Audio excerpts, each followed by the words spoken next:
Hey, so I wanted to elaborate on the same video about this idea of a warrior philosophy and the fact that life is short, and one way to live life to the fullest is to really understand what you would make sacrifices for and what you would use lethal force for. And, at some point in my life it occurred to me, living for a cause is just as valuable, or working for a cause is just as valuable as sacrificing your life for a cause. I guess you could say there's different levels of sacrifice, a spectrum of sacrifice maybe, and that devoting your life to something can be just as valuable or more valuable than dying for something.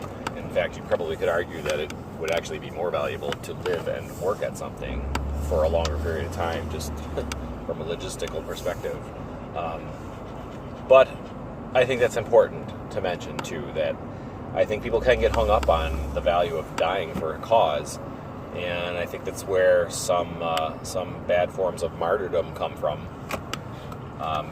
If you come to have this belief that the only way to really contribute in some meaningful way is to die for something, then that's a bad philosophy, and it leaves a lot out of the equation, in the equation or the meaning of life. And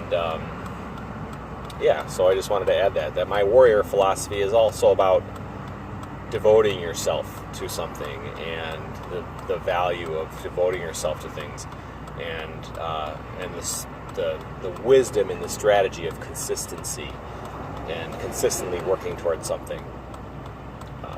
And people don't always have to devote themselves to things alone. Humanity actually does much better when people work as teams and as groups. And I do think you can get hung up on devoting yourself to something, but doing it in such a lonely context that you may think you're contributing more than you actually are. So work in teams, I guess, is my advice. But you don't always have to die for something in order to make a valuable contribution. You can certainly live for something, and sometimes, more often than not, that actually takes more courage. If you think about it, it actually is kind of easy to die for something. I mean, you have to reach a certain level of certainty to do that, but it is actually much harder to live for a cause and work for a cause in this life. So there, for what that's worth. Love ya.